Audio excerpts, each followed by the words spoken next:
Eh bien, on est reparti. Quel bonheur, la meilleure période de l'année entre le mercato, la reprise des championnats. On va pouvoir reparler de ces clubs de Ligue 1. Quel bonheur. Et avant de commencer, évidemment, mes meilleurs voeux. Sincèrement, bon, vous le savez sur cette chaîne, à chaque fin de vidéo, la paix sur vous. Voilà, toute l'année, la paix sur vous, les amis. La santé avant tout. Et bien évidemment, voilà, c'est pas parce qu'on change d'année que tout sera tout beau, tout rose. Je pense que même certains ou certaines, à l'heure où je m'exprime, qui écoutent cette vidéo, ont déjà vécu des choses pas cool, hein. La vie continue. Il y aura des moments très compliqués pour beaucoup, évidemment. Et c'est dans ces moments, il faut être bon, il faut être fort, où il faut savoir se relever face à l'adversité. Et je vous envoie vraiment tout mon soutien. Et sinon, dans un sens plus global, la santé et la paix. Sans santé, on ne vit pas. Je ne connais pas quelqu'un sans santé qui peut avoir une vie active. C'est pas possible. Et la paix. Quand on est en paix avec soi-même, ben, qu'importe ce qui se passe, on arrive à mieux avancer. Bref, mes meilleurs vœux en tout cas, encore une fois. Et je suis extrêmement heureux de vous retrouver pour reparler de tous ces clubs de Ligue 1. On va repartir du coup sur la saison, la meilleure partie de saison. Bah, franchement, voilà, je sais pas ce que vous en pensez, mais janvier, février, mars, avril, mai, juin, tellement les meilleurs moments. Donc là, on a vraiment des très, très bons matchs pour reprendre. On va également parler un petit peu de ce PSG Monaco. Voilà, en trophée des champions, je pense que ça peut être cool. Et écoutez, moi, je vous propose tranquillement de commencer cette vidéo. J'ai juste une petite demande à vous faire. Concernant le mercato, alors ça va vraiment être très, très actif. Je vous invite, bah, si vous supportez un club en particulier, n'hésitez pas à me donner les potentiels recrues, les potentielles rumeurs qu'il peut y avoir, ou les recrues déjà officielles, parce que je vais sûrement en rater. Voilà, je pense notamment à Nantes. Il y a un joueur dont on va parler après. Rennes, bah, on va parler justement tout de suite. Bref, l'intro elle est très très longue. Je voulais quand même prendre le temps de vous souhaiter tout ça et également de vous remercier pour un soutien absolument hallucinant. Hallucinant sur CoroFoot. C'est choquant. Sincèrement, c'est choquant. L'année 2024 de CoroFoot n'a pas été normale. Pour la première année complète, avoir fait ceci, grâce à vous, c'est hors norme. Merci du fond du cœur. Et on est parti pour un super beau match. Je suis trop, trop, trop excité pour ce match-là, mesdames, messieurs. Nice-Rennes, du haut niveau. Du haut niveau. Alors pourquoi je suis excité? Parce que bon, Nice, voilà, c'est le foot européen, machin et tout. Je trouve que j'ai été un peu sévère avec Nice ces derniers temps et tout, même si bon, il y a quand même de quoi. On attend beaucoup mieux de cette équipe, mais c'est vrai que comme pas mal de Niçois me l'ont dit, il y a eu beaucoup d'absences. C'est une vérité. Beaucoup, beaucoup d'absences, beaucoup de blessures. Pour moi, dans l'absolu, Nice, c'est quand même une équipe qui peut très bien travailler. Francaise, on leur a montré, même cette saison et avec Lens. Et voilà, mine de rien, c'est sixième. Bon, c'est pas du tout fini pour l'Europe et tout. Et Rennes, ben Rennes, ce qui est cool, ça fait un mercato. Alors, j'ai entendu dire Brice Samba pourrait arriver à Rennes. Je sais pas trop s'il est vraiment arrivé. Par contre, Seko Fofana est arrivé. Il devrait normalement jouer contre Nice, on verra bien. Mais là, c'est déjà du très très haut niveau. Et je suis ultra intéressé. Je suis ultra intrigué. Est-ce que Nice-Rennes va se finir dans un match un peu foufou? Sincèrement, je suis très très intéressé de voir un peu le redynamisme rennais parce qu'il faut vraiment que Rennes gagne des points. Je vous avoue que c'est un club aussi que j'aime bien. Vraiment, on a vécu quelques épopées européennes récemment avec Rennes, ce qui était vraiment cool.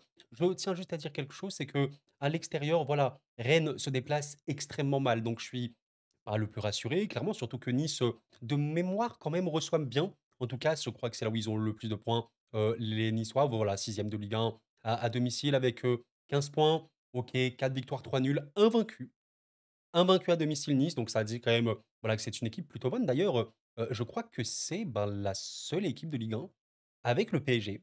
C'est littéralement la seule équipe de Ligue 1 avec le PSG qui n'a pas perdu à la maison. Voilà, pour ça que on peut toujours critiquer Nice parce qu'ils sont capables de mieux, mais en vérité, c'est quand même une équipe qui est compétitive, qui est forte.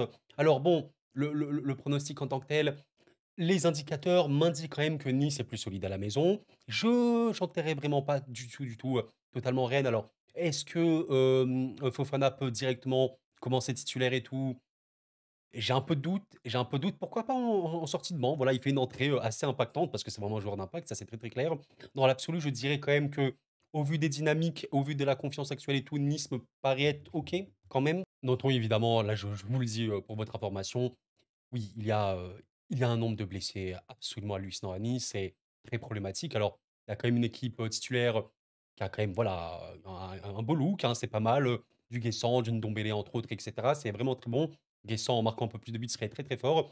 Le 11 rennais est vraiment bon, hein, mais encore une fois, je pense que c'est surtout un problème mental, à Rennes parce que les joueurs, ils les ont.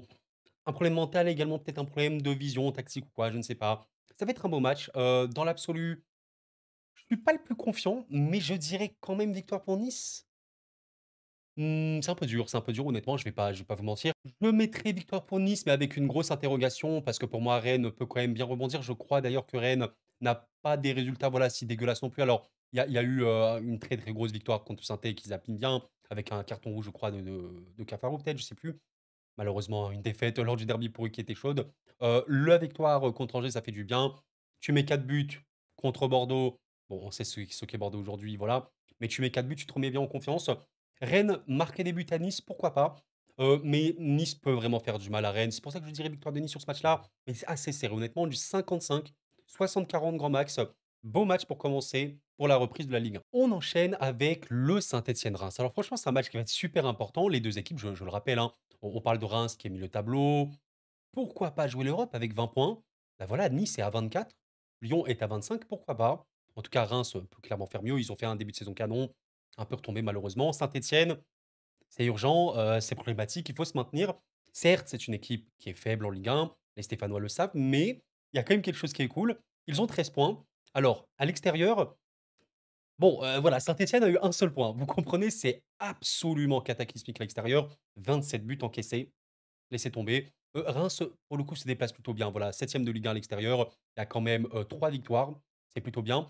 Mais voilà, c'est à domicile où Saint-Etienne est honnêtement loin d'être ridicule, franchement, hein. C'est bah voilà, milieu de tableau environ de Ligue 1 à domicile, 12 points, 4 victoires. Ben, je suis désolé, mais une équipe qui est honnêtement, oui, globalement faible, mais qui à la maison a gagné 4 fois. Franchement, on a vu 1000 fois pire, hein. On a vraiment, vraiment vu d'autres équipes. Vous savez, à l'époque, les Guingamp, les Dijon, même quand Toulouse avait fait genre 13 défaites de suite ou quoi. On n'est pas là sur saint quand même, et donc c'est bien.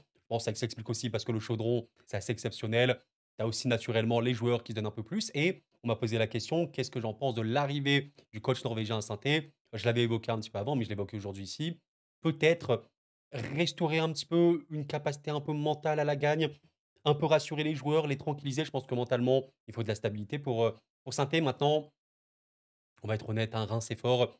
Malgré que c'est 10e et malgré que ça peut être irrégulier, Reims, c'est plutôt fort. Alors, il y a beaucoup de matchs nuls hein, ces derniers temps. Il y a eu un match nul contre Monaco qui, de mémoire, était, n'était pas si ridicule. Alors, il y a un énorme problème de tranchant, hein, malheureusement. Pas du tout de finition. Il y a eu 0 tir cadré. Mais voilà, Reims peut toujours compter sur une capacité offensive certaine, notamment incarné Païto, qui est sûrement le joueur pouvant le plus déstabiliser les blocs adverses. Énorme, énorme dans la création. Et bon, globalement, ça peut être solide. Faut aussi rendre hommage Diouf, hein, qui fait un très, très, très, très bon début de saison. Heu, très, très sous-coté, peut-être le gardien le plus coté de Ligue 1. On parle à juste titre de Roulis, de Chevalier, de Perry ou quoi. Diouf est excellentissime. Bon, alors, j'ai pas envie d'être non plus le plus pessimiste vraiment pour saint qui aurait pu trouver un bon résultat à Toulouse. C'est vraiment pas simple de jouer, contre Toulouse cette saison, qui aura enchaîné, malheureusement beaucoup de défaites. Dans 2 défaites contre Marseille, mais bon, le rouge de Sissoko ici, forcément, il te tue le match. Je crois que tu as un rouge également de Cafaro, voilà, contre Rennes. Il faut éviter d'avoir des cartons rouges. Je crois malheureusement également pour saint qui a ouais, ça, pas mal d'absences, hein, c'est quand même dur. Bon, on verra bien, ouais, c'est Reims me paraît être quand même avantagé, mais je me dis quand même que saint à domicile, c'est pas si débile. Reims a fait pas mal de matchs nuls ces derniers temps, et pourquoi pas un petit match nul Saint-Reims? Pas un résultat débile, franchement, pas un résultat très, très mauvais pour saint. Et je pense que je sens plutôt le match nul, avec quand même cet avantage Reims, qui me paraît certain. Un très, très beau Lille-Nantes et avant de parler du match en tant que tel, je ne sais pas si vous l'avez vu, mais bon, je pense que les Nantais notamment l'ont vu. Camboiré, a quand même, poussé un petit coup de gueule, je pense qu'on peut le dire. Coach de du FC Nantes, en fait, les journalistes, littéralement disaient qu'il allait quitter Nantes, machin et cetera. Et il a été, je pense, un peu blessé, touché ou quoi, mais après, on peut le comprendre vis-à-vis ça peut être vraiment un manque de respect et du coup, il s'est littéralement retiré de la conférence de presse. Je voulais quand même en parler. D'ailleurs, j'ai vu que ça faisait réagir notamment au niveau de RMC, voilà, Walid, Acharchour, qui trouve ça honteux. Bon, je pense que voilà, il y a quand même de quoi. On sait que les jeux des médias ou quoi, ça peut être très compliqué et cetera. Je voulais quand même en parler. Mais voilà, en tout cas, concernant le match, bon, Lille-Nantes, faut être honnête, hein, c'est quand même un petit peu déséquilibré. Pas que Nantes est honnêtement mauvais, c'est pas une mauvaise équipe, Nantes sincèrement, même si dans le classement Ligue 1, je pense que voilà, c'est parmi les derniers. Mais il y a de la qualité, je pense qu'en fait Nantes souffre beaucoup, beaucoup, beaucoup trop, d'un point de vue défensif, hein. C'est une équipe qui peut couler, complètement, complètement. Alors, il y a un débat, il y a un truc peut-être, voilà, qui peut changer pas mal de choses. Et oui, et oui, et oui, Anthony Lopez a rejoint le FC Nantes et ça, c'est quand même une petite dinguerie. Ben, Anthony Lopez, on parle quand même d'un joueur, un gardien qui est une figure maintenant majeure de la Ligue 1 depuis pas mal d'années, qui fut peut-être une légende de Lyon. Est-ce que Lopez est une légende de Lyon? Peut-être, je pense que pour certains Lyonnais, c'est quand même le cas. Il est à Nantes. Waouh, franchement, waouh! Alors, à quel niveau il va revenir et tout? Il y a aussi, je sais, pas mal de tristesse vis-à-vis de d'Alban Lafont, hein, qui apparemment, voilà, selon RMC, il est vraiment triste au fond du seau. On pourrait parler limite de dépression. Voilà, je vais pas, voilà, forcément dire si c'est une vérité ou non, mais ouais, à 25 ans, Lafont, il me semble, ouais, c'est ça, 25 ans. Il y a un déclassement. Alors, on ne sait pas trop ce que va devenir ce joueur-là, mais c'est un peu dur. On parlait quand même de lui comme un immense espoir du football, français à son poste. On verra bien, mais voilà, en tout cas, je ne sais pas à quel point la présence de Lopez va totalement changer, ce match-là, Lille-Nantes. Je vais être honnête avec vous, alors malgré le fait que oui, il y a quand même quelques petites absences pour Lille, mais ça tourne très, très bien. On a vu ça. Enfin, Lille, simplement ouvrez les yeux et regardez la série du LOSC. La dernière défaite pour le LOSC était en Ligue des Champions contre le Sporting. En Ligue 1, c'était contre le PSG Saint-Étienne, après une phase un peu compliquée. Mais sinon, le LOSC n'a plus perdu. C'est hissé à un niveau extrêmement élevé. Une des équipes les plus compétitives de Ligue 1, heu, extrêmement compliqué à battre et j'allais dire, à tenir un score ou à revenir au score. C'est ultra compliqué de battre le LOSC actuellement. Je pense que pour la reprise du championnat, voilà, on peut toujours, se dire: «Allez, c'est la reprise, les équipes reviennent pas au mieux». Bon, soyons très, très clairs, il y a quand même des joueurs un petit peu fous, côté Lille. Là, vous avez le match là contre Marseille où ils auraient pu gagner, même si Marseille avait aussi bien joué. Il y a des joueurs de très, très haut potentiel individuel, Zegroba, David évidemment, Chevalier qui est assez dingue, André, est un taulier absolu du LOSC. Ça va être très dur, je vous mens pas. Bon, autant je suis curieux de voir un petit peu où Nantes va aller, notamment avec Lopez, est-ce qu'il peut vraiment tout changer? On verra bien. Autant je pense que malgré le fait que Nantes a toujours de la capacité offensive très bonne, incarnée par Moses Simon, peut être très, très décisif, c'est trop fébrile derrière. Je vais dire victoire du LOSC et en vrai de vrai, bon, parce que je sais que voilà, j'en fais pas assez, pourquoi pas se mouiller un peu plus, pour cette reprise? Pourquoi pas mettre le LOSC ici à 70-75? Pour moi, ça va être très, très, très, très compliqué pour les Nantais. J'ai même pas vu le classement domicile-extérieur. À domicile, on est sur un LOSC qui est 7e. Voilà, c'est pas non plus, dans le top 3 ou quoi. 7e, voilà, il y a quand même une défaite pour le LOSC à domicile sur 7 matchs, 4 victoires. Bon, c'est quand même très, très solide et est-ce que Nantes se déplace bien? Bah, Nantes, en vrai, c'est pas si pire. Voilà, ils ont pas beaucoup de points, mais ils ont gagné 6 points à l'extérieur, une victoire. Bon, c'est quand même compliqué, vous avez bien compris. On va dire victoire du LOSC pour ce match-là. Un autre résultat, honnêtement, me surprendrait pas mal, mais ça peut indiquer que Nantes peut vraiment revenir. Contre le LOSC, peut-être que la barre est un petit peu trop haute maintenant, on va dire 75-25. Bon, Lyon-Montpellier, aïe, aïe, aïe, aïe, aïe. Bon, je vais pas faire de suspense, les amis, vous le savez bien. Et je sais que voilà, ça peut paraître un peu méchant ou quoi, mais j'ai rien contre Montpellier, hein. Pour moi, il y a pas de débat. On va passer très vite, pour moi, si Lyon ne gagne pas ce match-là, il y a un gros problème. Si vous êtes lyonnais, je pose la question aux lyonnais, est-ce que vous pensez que si Lyon ne gagne pas ce match-là, c'est un peu, je vais pas dire une faute pro, mais il faut pas le faire. Enfin, Lyon doit gagner, il y a pas d'autre choix, surtout que là, la situation, j'allais dire pour Lyon, elle est importante au niveau du classement, évidemment pour Montpellier aussi et moi, si j'étais coach de Montpellier, ben oui, les gars, il faut gagner, il faut absolument gagner des points ou quoi, mais contre Lyon, au Groupama Stadium, voilà, à l'extérieur, Montpellier, c'est 0 points, c'est 7 matchs, 7 défaites. Bon, à domicile, je crois quand même que voilà alors Lyon à domicile a quand même perdu un peu, hein, 2 défaites, bon, 7 matchs, 4 victoires, ça reste Lyon, c'est très, très fort, c'est un des meilleurs effectifs, c'est un des meilleurs collectifs en plus actuellement. Ça roule très, très bien. Alors, il y a une défaite contre le PSG qui est même pas ultra notable parce que je trouvais une très, très bonne réaction, un beau but d'ailleurs de Mikotadze. Il y a actuellement pas loin d'être le meilleur joueur de la Ligue 1, peut-être pas le meilleur, mais avec Hakimi ou autre, bah, il y a il y a comment il s'appelle? Il y a Ryan Cherki, il est délirant, très, très hâte de voir l'évolution de Mikotadze. On parle d'un Montpellier, mesdames, messieurs, qui s'est fait humilier en coupe de France contre le Puy et quand je dis humilier, c'est même pas que le score, c'est même au niveau du match, rien que si vous voyez les XG et les stats du match en tant que tel, Montpellier s'est fait massacrer. Alors, je suis de tout cœur avec les supporters montpelliérains. C'est une saison cauchemardesque. Oui, il y a une probabilité extrêmement forte que Montpellier descende. 95-5 pour Lyon. Pour moi, il y a pas de débat. Alors, vous savez quoi? Ce match-là, il paye pas de mine comme ça, mais je le trouve trop intéressant entre 2 équipes que j'aime beaucoup. Bon, Brest, je les aime beaucoup depuis, l'année dernière où j'ai vraiment appris à les aimer et Angers, ben, malgré le fait qu'Angers, voilà, les gars, c'est 15e, 13 points, c'est pas ouf, mais j'aime bien cette équipe. Je trouve que ça joue bien et honnêtement, parmi les équipes du très, très bas de tableau, En vrai, pourquoi pas Angers, l'équipe qui a le plus de chances de se maintenir, pourquoi pas? Évidemment, ça va être compliqué, on est d'accord. D'ailleurs, ça s'est qualifié en coupe de France, ça c'est cool.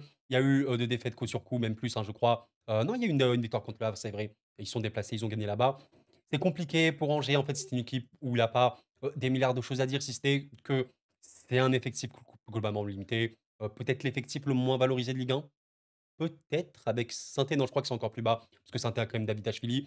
Abdelli est évidemment le meilleur joueur, angevin. C'est le joueur qui peut porter du danger, qui peut marquer, qui peut contribuer à la passe et cetera. C'est une vérité, mais c'est faible. C'est une équipe qui est faible, mais ça joue. C'est ça qui est intéressant et c'est pour ça que j'aime bien cette équipe-là. Voilà, maintenant tu affrontes Brest. Alors Brest, c'est une saison un peu en demi-teinte, on en parle vraiment beaucoup, hein, ces dernières semaines. À peu près milieu de tableau de Ligue 1 avec 19 points. Tu es assez OK, voilà, tu es pas non plus, vers les places du maintien. Avec 19 points, bah, mine de rien, tu es pas si loin non plus de l'Europe. Pourquoi pas revivre un truc européen avec Brest, même si mon petit pronostic comme ça à l'instinct, c'est que Brest finit à peu près milieu de tableau Ligue 1 en fin de saison. Brest, mesdames, messieurs, on parle aussi d'un club qui, je le rappelle, hein, voilà, jouera à la Ligue des champions, dans quelques semaines, ça va être super cool. Ça reste quand même sur une très, très belle victoire en Ligue 1 où voilà, un peu plus de finition que d'habitude. Là, on a vu, un peu le Brest Ligue des champions et voilà, Brest a un effectif, il faut le dire, même si c'est pas le PSG ou je sais pas quoi, c'est un très très bon effectif de Ligue 1. Il y a des absences, bah, notamment évidemment, vous le savez, je sais pas si on peut le voir ici, voilà. L'absence principale, c'est Pierre Lespelou. Il y en a d'autres, hein, locaux, etc., qui s'est blessé depuis très longtemps. Mais malgré ça, il y a un très bel effectif. Camara, Dombia notamment, je trouve que c'est très pertinent. Magnetti, Del Casio, il reste très décisif, c'est fort. Est-ce qu'Angers peut le faire? En vrai, de vrai, alors par rapport au classement, à domicile, je tiens à dire une chose, Angers est la pire équipe à domicile, voilà. J'ai aussi ce souvenir qu'Angers a gagné ses points à l'extérieur, c'est une vérité. Angers, c'est 4 points à domicile. C'est faible, hein, c'est extrêmement faible, là, il faut le dire. D'ailleurs Brest, voilà, c'est également Brest qui gagne le plus de ils gagnent plus de points à domicile, pardon, les Brestois. Parce qu'à l'extérieur, je crois que c'est plus compliqué, voilà. Brest se déplace très mal. Et ça, c'est assez particulier. Brest, voilà, au moins reste, un peu forteresse, on va dire, à la maison. Mais 3 points pour Brest en Ligue 1. Je pense que les Brestois attendent évidemment beaucoup plus. Une seule petite victoire, voilà, on rappelle qu'Angers, quand même, les gars, c'est 9e de Ligue 1. À l'extérieur, 9 points pris. Et franchement, pour une équipe qui joue le maintien, c'est assez cool. Donc je suis dans une position un peu bizarre parce que dans l'absolu, oui, les gars, Brest est plus fort. Il y a pas de débat. Brest, collectivement, je pense qu'ils sont plus forts. Individuellement, ils sont plus forts. Ils ont un meilleur gardien. Ils ont, je pense, des meilleurs finisseurs. Donc oui, Brest est sûrement meilleur sur ce match-là, il y a pas de problème. Mais et si un scénario, Angers qui ouvre le score, qui arrive un petit peu à tenir et Brest qui égalise et un petit match nul? Moi, je suis assez OK. Franchement, je suis assez OK, avec un match nul là. C'est très bizarre parce que Angers reçoit extrêmement mal, Brest se déplace très, très mal. Bah, à vos pronos.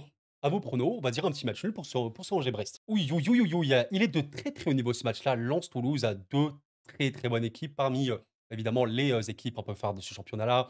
Même si voilà, au niveau du classement, on parle de la 7e, 9e place, sont assez, proches, mais le niveau est très élevé. C'est vraiment très élevé, pardon. C'est, des équipes professionnelles de haut niveau et voilà, quand, Cristiano Ronaldo notamment évoqué, j'ai aucun problème avec lui, c'est un de mes joueurs préférés de l'histoire, mais que la Ligue 1 n'a que le PSG et que le reste «pue» entre guillemets, je pense que Lens et Toulouse, ne perdent pas, contre n'importe quelle équipe saoudienne, c'est de très haut niveau. Alors c'est un match compliqué.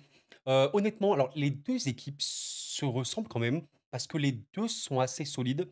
Les 2 peuvent avoir un problème de finition, peut-être plus Lens quand même. En vrai, non, Toulouse quand même, ils ont énormément raté. Lens, on va dire non, en vrai, Lens et Toulouse. Mais je crois que Lens et Toulouse sont les 2 équipes qui ont le plus raté en Ligue 1 cette saison. Ce n'est même pas une blague. OK, je viens de vérifier, bah, effectivement, regardez un petit peu ici, Lens, a un différentiel de +6,14. Donc c'est énorme, ils ont vraiment beaucoup raté et vous avez ici Toulouse qui a un différentiel de 6,46, encore plus élevé que Lens. Bon, ça joue à pas grand-chose et j'ai vu, il y a que Monaco normalement qui est plus élevé. Donc Lens et Toulouse sont les, 3e et 2e équipes ayant raté le plus d'occasions en Ligue 1 cette saison. Ça indique quand même quelque chose et si on regarde au niveau des occasions concédées, eh ben, ça qui est drôle, Toulouse est l'équipe qui a le moins concédé en Ligue 1 et Lens est la 3e équipe qui a le moins concédé en Ligue 1. Simplement, Lens a quand même eu un très, très bon Samba, Samba qui risque de partir malheureusement et Toulouse a eu, malheureusement un mauvais reste qui s'est bien rattrapé. Mais c'est Toulouse qui est vraiment extrêmement solide cette saison, incarné par notamment un joueur dont on a parlé, récemment, excellentissime, Sidibé, masterclass. Mais ouais, alors Lens, est-ce que, Samba sera disponible pour ce match-là? Normalement oui. Je sais pas, Samba, il est un peu en instant de départ. Moi, je vous mens pas, amis lensois, si vous m'écoutez, apparemment, à l'heure où je m'exprime, Samba, à Rennes, c'est quasi fait, c'est quasi officiel. Moi, je m'attends à ne pas voir, Samba sur ce match-là contre Toulouse. Bon, ça peut être, quand même problématique. Qui va le remplacer? C'est, la question que je me pose. On verra bien. Alors, de ce que j'ai compris, il y aurait, du coup, le remplacement par, Jean Butez. Alors, je vous mens pas que je ne connais pas assez le joueur pour me prononcer, on verra bien. De ce que j'ai pu voir rapidement au niveau de la data, il a quand même des bonnes qualités. Il ressemble un petit peu à Samba sur ce point de vue-là. Bon, on verra bien. Mais en tout cas, le fait également Koussanov, excellent, excellent, excellent, un des meilleurs défenseurs de Ligue 1, qui va être absent pour ce match-là contre Toulouse. Ça peut être compliqué. En vrai de vrai, vous savez quoi? Pas loin de croire en une victoire de Toulouse. Franchement, je suis vraiment pas loin d'y croire. Je veux juste regarder quand même le classement extérieur. Est-ce que Toulouse se déplace bien?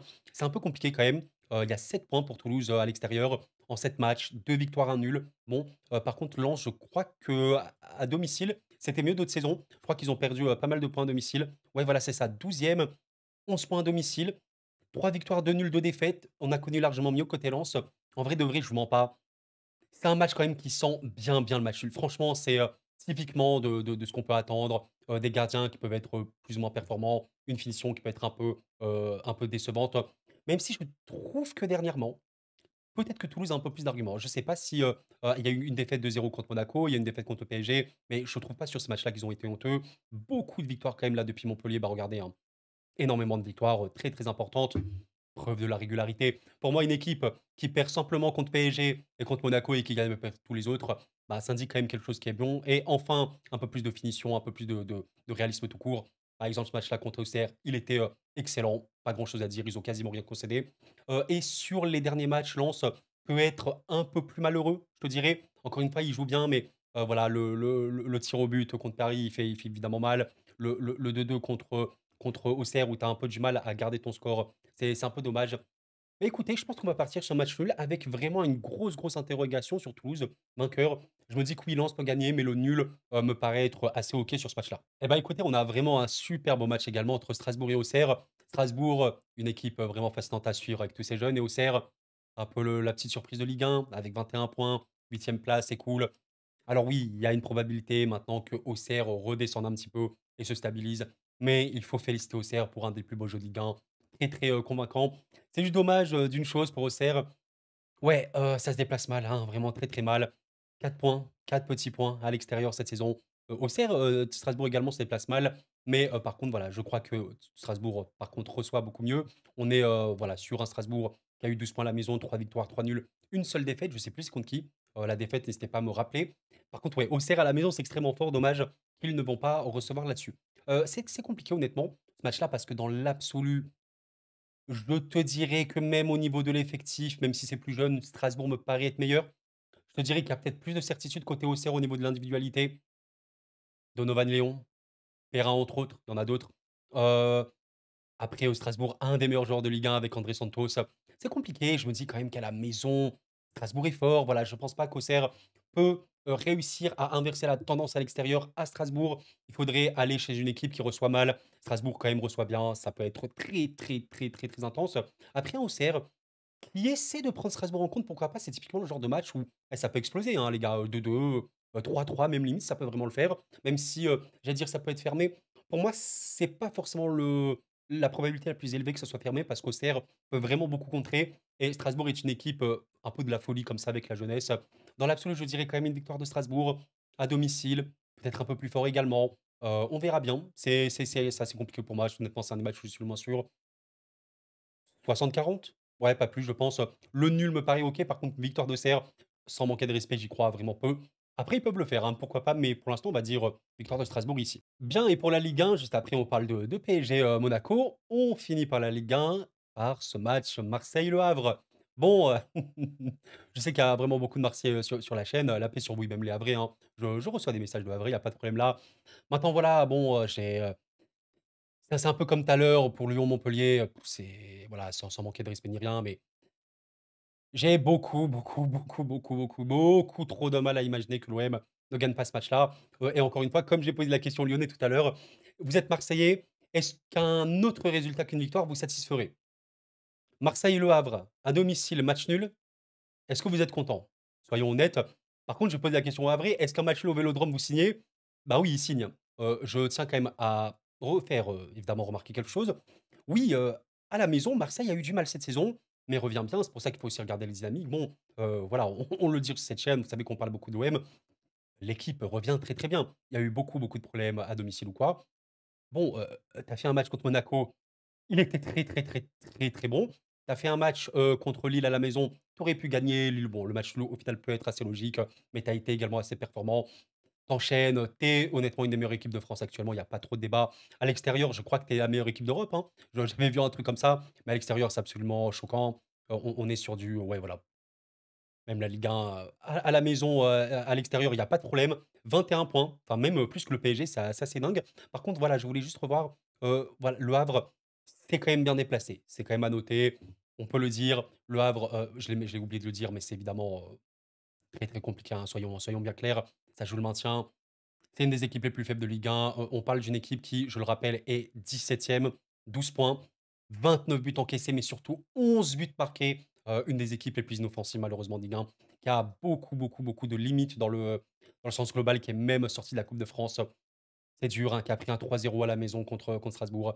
Les bons joueurs côté Le Havre, il y a qui? Il y a des petits noms, hein, mais malheureusement, c'est que des petits noms. Ça peut pas tout faire, même voilà, Nego ou d'Espace ou quoi, ils peuvent avoir un potentiel. C'est très, très compliqué. Je vais pas épiloguer plus, honnêtement. L'OM est plus fort collectivement, est plus fort individuellement, c'est au Vélodrome. Honnêtement, Le Havre ne perd pas ce match-là. Pour moi, c'est une dinguerie, mais vraiment extrême. On en parlera, mais je pense qu'il y aura beaucoup de frustration côté, marseillais.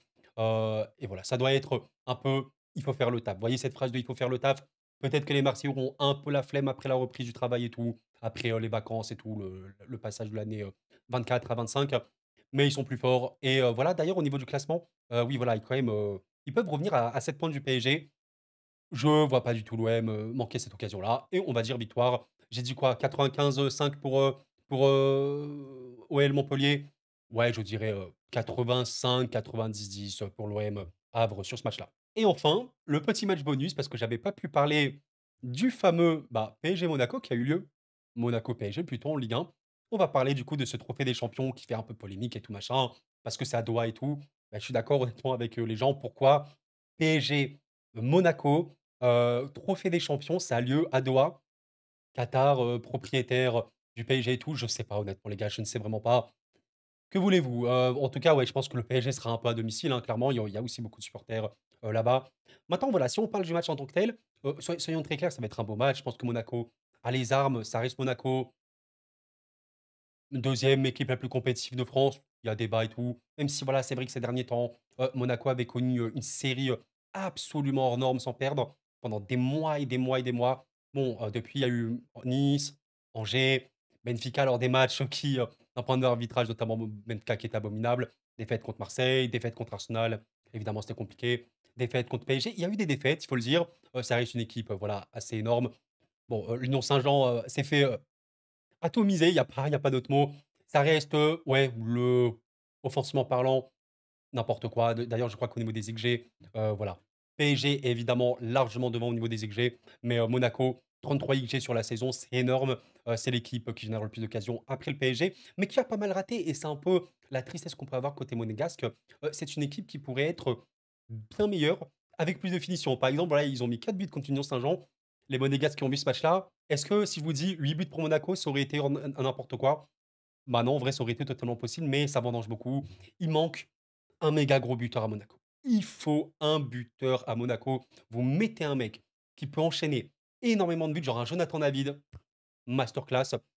Colomani à Monaco, je sais que certains, monégasques aimeraient bien. Voilà. Maintenant, bon, oui, voilà, le PSG, mon club de cœur évidemment. Au-delà de ça, c'est, oui, le PSG favorise sur tous les matchs de Ligue 1. Oui, le PSG reste fort. Alors, ils se sont fait peur en en Coupe de France contre Lens. Ils ont quand même pu se qualifier. Un match qui globalement contre Monaco que j'ai trouvé très, très, très sympathique à part, vous savez la faute abominable sur, Donnarumma. Mais globalement, c'était un match très agréable. Je pense que tu étais supporter neutre, tu as beaucoup apprécié. Monaco a eu des occasions, hein, voilà. On voit qu'ils ont plus d'XG sur le match-là. 5 grosses occasions comme le PSG. Un problème de tranchant encore une fois. Je crois que le joueur qui a eu, la plus grosse occasion côté, monégasque, ce serait, Ben Seghir, ça m'étonne pas. Ben Seghir, je crois qu'il aura, eu notamment une frappe assez importante. Il faut un buteur, il faut vraiment un buteur à Monaco. Le pire, c'est que Monaco peut essayer d'ouvrir un peu le jeu. Donc ça peut aider le PSG à trouver un peu plus la profondeur, les espaces et tout. Ça va être compliqué, soyons clairs. Mais attention, attention, je suis pas, le mec, le plus serein non plus, en mode, «Ouais, le PSG, gagne tranquillement et tout». Très, très loin de là. PSG Monaco, je dirais quand même PSG, mais plutôt du 60-40. Ça reste un match de très, très, très haut niveau contre une équipe excellentissime. On verra bien. C'est un trophée, il faut gagner des trophées et je pense que Monaco a l'ambition d'aller à Doha pour gagner. Que le meilleur gagne, j'ai envie de vous dire. Et voilà, mes chers amis, pour la reprise de la Ligue 1. Merci infiniment pour votre soutien, je suis tellement content. Si vous savez à quel point je suis content, pensez au petit pouce bleu, ça m'aide beaucoup. Merci, cœur sur vous. Et encore une fois, beaucoup de santé, beaucoup de paix pour cette année, pour tout. Et bon courage quand ça ira moins bien. Et si ça va déjà moins bien actuellement, cœur sur vous, les amis. Voilà, vous me dites si vous êtes d'accord avec ces petits pronos. Comme j'ai dit en début de vidéo, n'hésitez pas à me faire part un petit peu de l'actualité mercato de votre club. Je vais sûrement louper plein de trucs, c'est normal, je peux pas suivre les 18 clubs de Ligue 1. Déjà, voilà, suivre mon club, le PSG, c'est déjà bien. L'OL et Marseille dans un autre temps, et d'autres clubs par-ci par-là, c'est cool. Mais je peux pas suivre tout le monde, évidemment. Bref, excellent week-end à vous, les amis. C'était Koro. Et la paix sur vous.